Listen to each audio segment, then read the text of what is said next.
Welcome to the Pod of Asclepius, your healthcare technology podcast for the technical crowd. No fluff, no sale pitches, just important technical ideas described well. And here's your host, Glenn Wright-Colopy. Hey folks, welcome back to the show. We've had some requests to have more episodes covering data science for devices in pharma, which sounded really fun, and I thought, well, who better to have as guests than two people organize a conference on just that topic, leveraging data for drug and device development. So I've invited Gajanan Bhatt and Xingping Cui to discuss some of the major themes in this area. We'll be following up with two more episodes, one with Lissa Levange at UNC, our 2018 ASA president and former director of biostatistics at the FDA CDER, and another episode with Rob Scott, Chief Medical Officer at AbbVie. So if you'd like to be notified when those episodes come out, don't forget to hit that subscribe button. And now on to the overview of leveraging data for device and drug development. So Gajanan, let's start with you, who you are and what you do in biopharma. Hey, hi Glenn. This is Gajanan Bhatt. I'm a biostatistician and I'm currently in a pharmaceutical company heading up clinical science and biometrics functions. And I'm also the chair of the 2020 Orange County Biostatistics Symposium. So, I've been in the industry for more than 20 years and in drug, device, or diagnostic imaging development. And I was president of the Orange County Long Beach chapter of ASA for 2 years, and we are organizing this symposium, and we have started last year. Great. And can you tell us a little bit more specifically about the research areas that you work in drug and device development? Yeah, sure. I started out my career after my PhD in pharmaceutical area, mostly in clinical trials. So over time, I worked on many different drug development clinical trials, both in drugs, device areas. So my main interest is in design of the clinical trials and the clinical trial conduct and regulatory submissions. And Xingping, could you please introduce yourself as well? Hello, everyone. My name is Xingping Cui. I'm currently a professor and the chair of the Department of Statistics at University of California, Riverside. I joined my department in 2002 after receiving my PhD in biostatistics from UCLA, and I became the department chair in 2015. My research program is primarily in three areas: multiple testing, biomarker detection, and system biology. My research projects in these areas are all largely motivated by my collaboration with scientists in genetics, plant pathology, cell biology, chemistry, entomology, and biomedical science at UCR. I'm very passionate about bringing people from diverse fields to promote multidisciplinary research and education. Since 2014, I have been serving as a board member for Multiple Comparison Procedures Society, and I organized the 10th and 11th International Conference on Multiple Comparison Procedures. These conferences facilitated an open dialogue among academia, industry, and regulatory agencies and have been very successful. So this wonderful experience also motivated me to connect with our local ASA chapter to promote and organize similar conference locally.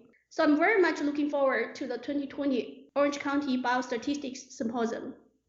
So today's topic is the leveraging of data for drug and device development. Now, of course, data has been used in drug and device development for a very long time.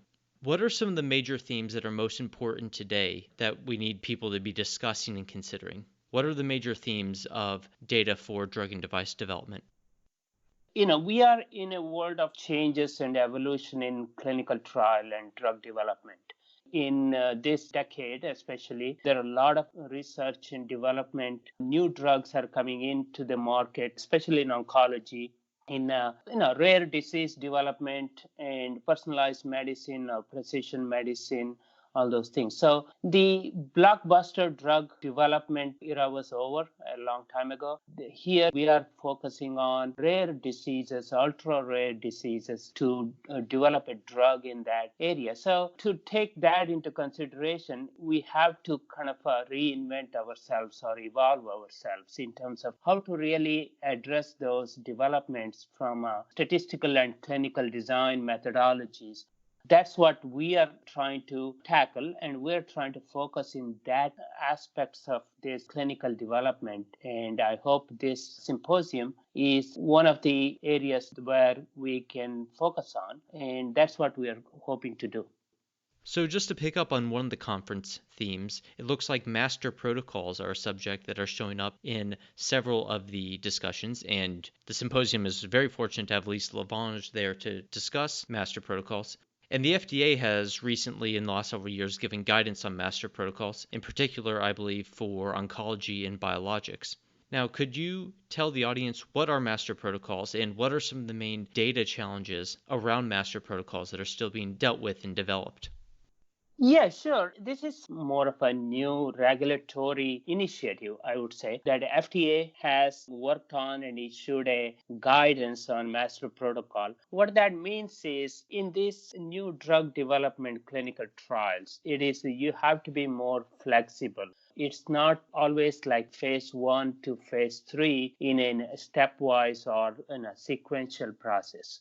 So there are a lot of times that you have to kind of be flexible in clinical trial design where you are bridging between these phases. And also a lot of times you have a drug that you want to really study that or evaluate that drug's efficacy or safety in multiple patient population. So there are many ways of doing that. This master protocol approach or initiative really gives some ideas and guidance from regulatory perspective as well as from clinical perspective, how to design these studies and how best to or how efficiently you can evaluate a drug in a seamless manner, in a time efficient manner. That's what this mostly about.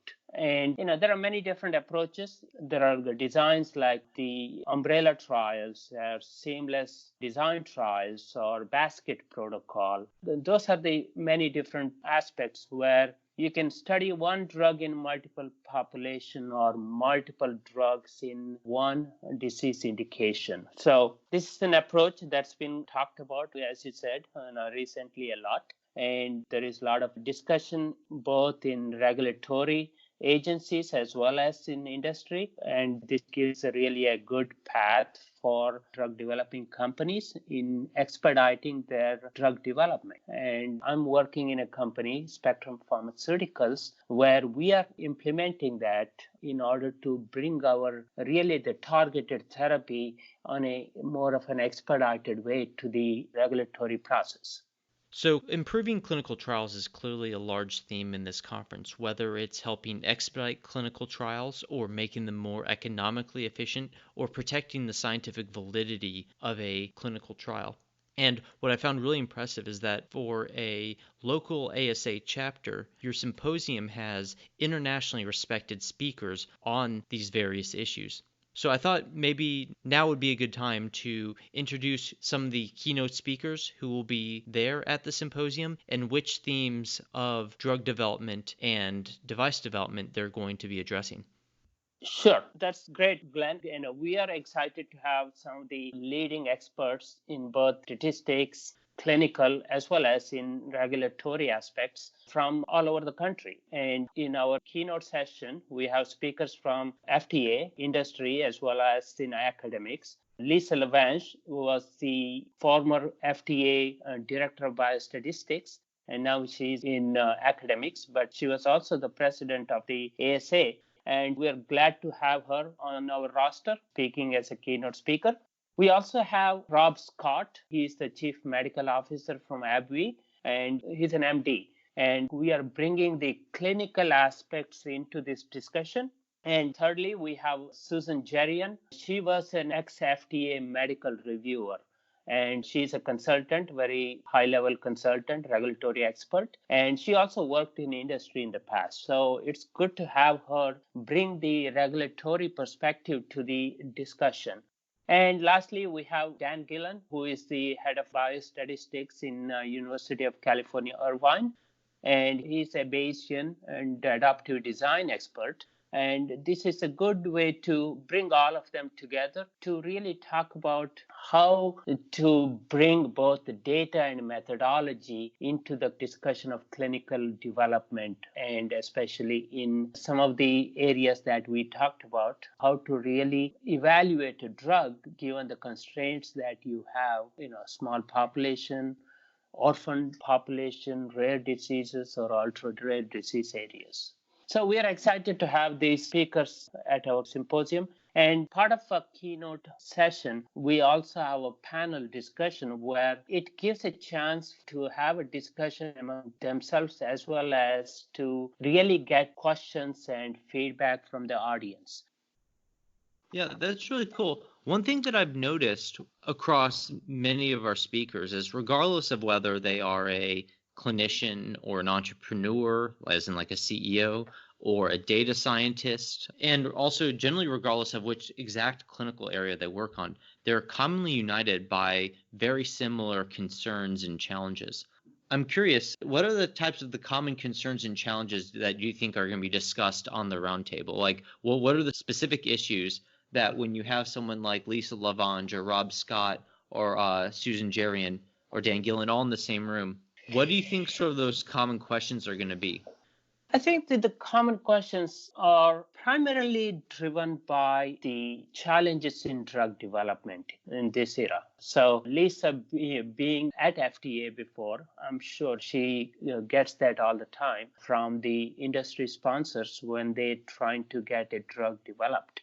So I think that's a good perspective to have. And bringing industry experts like Rob Scott, I think that is a good forum to have that kind of exchange because he's coming from a big company where they have developed a lot of different drugs in different therapeutic areas. Just very quickly on the Rob Scott issue, because obviously Rob Scott's an MD. Yes. He's a clinician. What have been some of the main benefits of bringing clinicians on board? From your own experience, where have clinicians been especially useful? Is it in ensuring that the scientific protocol is actually well aligned with clinical practice and clinical protocols? Is it understanding how the sort of the physiology or the pharmacokinetics are most likely to be viable for a given drug? Where are the specific areas do you think that MDs have the most to offer, especially when we have all this new data? The perspective from MDs are very important in multiple areas. When we design a clinical trial, the proper understanding and proper collaboration between MDs and statisticians is very important in terms of designing and conducting a clinical trial. MDs may think that study design has to be this way based on their understanding of the clinical aspects and the physiology and all those things. But at the same time, the bringing a statistical aspects in terms of not only the design as well as definition of our primary endpoint, and all those things are important because you have to make sure ultimately the trials that you design are feasible and it can achieve what we're hoping to achieve. Is it feasible to achieve that level of the drug effect? Is it feasible to get that kind of data? It's a combination of both perspectives, medical, clinical, as well as statistics. So bringing both of them in terms of clinical strategy, I think it is very important. Yeah, I think one of the interesting issues that you brought up was the definition of clinical endpoints, because as you know, when you change the definition of a clinical endpoint, it in turn changes the measurements used to quantify that endpoint, which then holds the possibility of changing the results of the trial meant to measure differences in that clinical endpoint. And clinicians have an important perspective on this because they understand the metrics and the clinical outcomes that are most persuasive to their clinical colleagues. As statisticians, we have the goal, we want to be experts on the metrics. But clinicians, on the other hand, have this ground level insight into the clinical process that yields the measurement, the generative process that we try to quantify. And circulating back to the issue about multiple comparisons, clinicians also understand how clusters of correlated endpoints fit together to give more of a perspective on the sort of overall clinical narrative of a new therapeutic. It's something also that Martin Ho was discussing in a previous episode, where when you want to bring in the totality of evidence around a novel therapeutic or a novel device, that there's a large number of correlated endpoints or correlated metrics that you want to bring in so that you can incorporate all the information that's available. And it's very nice to have clinicians who, again, understand the data generative process of these metrics because they can help further set expectations. Do you have any further comments on this issue of defining clinical endpoints and where clinicians are really helpful to come into the conversation? Yeah, sure. I think you touched on a lot of different valid and key points here. When I said the bringing both clinicians and statisticians together, it's very beneficial to statisticians as well. Like you're saying, clinicians may think about some endpoint which is clinically meaningful, but they don't know the statistics or data aspects of it.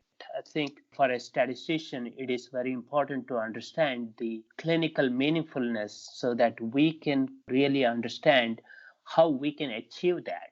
A lot of times, you have to really figure out whether an endpoint is more of a dichotomous or binomial hard endpoints, or is it more of a variability mean type of endpoint, or is it a time to event driven endpoint? So it is important to really understand those things. And the other aspects of that is it gives a chance for statisticians to really look at the literature when you know what we are trying to study, to go back to the literature and has it been done, and do we have enough data to support this kind of trial design and endpoints.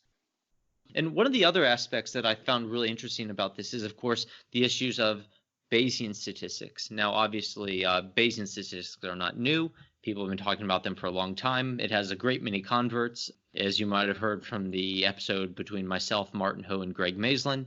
Obviously, there's a lot to talk around, especially in the regulatory area, where Bayesian statistics is coming in strong, particularly in the device field, where a lot of those priors and the regularization around them and the more bespoke modeling that Bayesian methods allow can really come to fruition. There's a big Bayesian aspect to the symposium. Do you want to talk about that a bit? So one of the new themes for this year's symposium is to promote the industry academia collaboration. Just to follow up the discussion you and Gajana just had, there is importance of connecting clinician with statistician, and we also felt there is importance to connect the industry statistician with academic statisticians. So given that in mind, I was thinking and also recognize that the Bayesian method is playing an increasingly important role in pharmaceutical development. So then I thought, okay, probably I can expand the current press lecture that we hold every year at Riverside to a bigger scope. So I discussed with Gajana about this idea. Then we decided, okay, to expand the press lecture, which is 1 hour seminar at Riverside since 2006. Now we expand this to 2 hour mini symposium that has involved one keynote speaker, Don Barry from academia, and 2 invited speakers from the industry. So we thought they represent a very good mix of the experts from both academia and industry in Bayesian statistics and its clinical applications. So we thought this will provide a venue for advancing academia industry interaction and crossing the new frontier of innovation. Gajana, do you want to add something? Yeah, sure. Glenn, this is another session that's very interesting, and we're excited to have this. There are a couple of things here. One is, this is, as Ximping said, this is the press lecture that they conduct every year, and we are very happy to bring that into our symposium fold. And another important thing here is that this kind of goes along the theme that we are focusing in this symposium, the Bayesian aspect of the clinical trial or clinical development. Don Berry is a leading eminent Bayesian statistician. And he has contributed to a lot of our clinical development by providing innovative Bayesian methods like Bayesian hierarchical model-based development. And that really helped at least few drugs to really go into an expedited process in terms of the development and approval. So I think our goal is to bring not only Don as well as few other speakers in that session, and that gives a good connection to our focus to the day one with the keynote session as well as all the other afternoon session invited speakers talks. So, on the issue of Bayesianism in clinical trials, of course, it's no surprise, but very impressive to see that you have Don Barry as a speaker. On this issue, you're bound to run into at least one of the Barrys, either Don Barry or Scott Barry. But what I thought was really fun was that this part of the symposium is in honor of the contributions of James Press. Now, for those with a more cursory understanding of who James Press was, obviously he's known for writing quite a bit on the aspects of objective versus subjective Bayes. He was also one of the founders, I believe, of the International Society of Bayesian Analysis, the ISBA, and the American Statistical Association's very own Bayesian Statistical Science section. And I think he actually did both of those with Arnold Zellner, among the many things that he got up to with Arnold Zellner, among other very prominent people in helping form these societies, which are now very important. But could you give us a little bit of the context of why this part of the symposium is in honor of James Press, and maybe a little bit more to the audience about who James Press is? So yeah, James Press is actually our distinguished professor who is a renowned Bayesian statistician, and he is our second department chair. His major contribution was in the multivariate statistics and Bayesian statistics. And he retired from Riverside in 2005, and then in honor of him, so we started this press lecture in 2006, and each year we invited one distinguished professor in Bayesian statistics to give 1-hour seminar at UC Riverside. So this year we expanded to Bayesian mini symposium. Still we are in honor of him, but we try to promote this press lecture from just pure academic exchange to industry academia exchange. Well, Xinping, one of the interesting things that I saw in the conference was the issue of causal inference, and that you're actually very nicely bringing graduate students to talk about their work, helping raise up that next generation of statisticians in the clinical trials to talk about causal inference. What are the challenges and priorities in causal inference for drug development? Well, I think typically in drug development, people are using randomized, 2-hour randomized clinical trial. And in this work, the students are focused on if the data are not obtained from the clinical trial data. So when a new medical treatment is developed, typically researchers will be interested in testing how it is different from the placebo. So the default approach is a placebo-controlled randomized clinical trial. It randomly assigns a sample of patients to either the new treatment or the placebo. So this is the standard way to estimate the efficacy of the treatment. But there are a number of reasons why we may not be able to get this kind of the data. So maybe it's unethical to give a placebo, or there's some self-selection. For example, sometimes people self-select in some study enrollment. So in any case, we may have to turn to the observational data and previous research to estimate the efficacy of a treatment. So this has raised the question of the the target population that we're interested in making the inference, but we only have the study population. We are trying to use that population to make the inference on the target population. So there is some kind of bias between these two populations. So here we use the causal inference framework and combined with the machine learning method to estimate the efficacy of a new treatment. And which aspects of statistical modeling and machine learning is this presenter going to be focusing on for the causal inference talk? So even the standard approach to adjust for the population difference in causal inference is to use parametric models.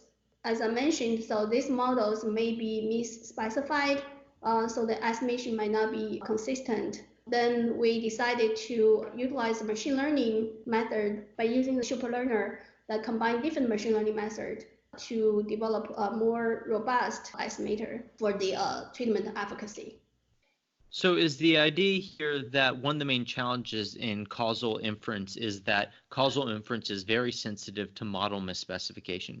So one of the values that machine learning methods can bring about is that it can allow you to propose a multitude of models and provide a principled and effective way to include a multitude of causal inference models that by combining them will be less sensitive to a single model's misspecification. So by having a multitude of models, misspecification or misparameterization of a single model is not as detrimental to your causal inference.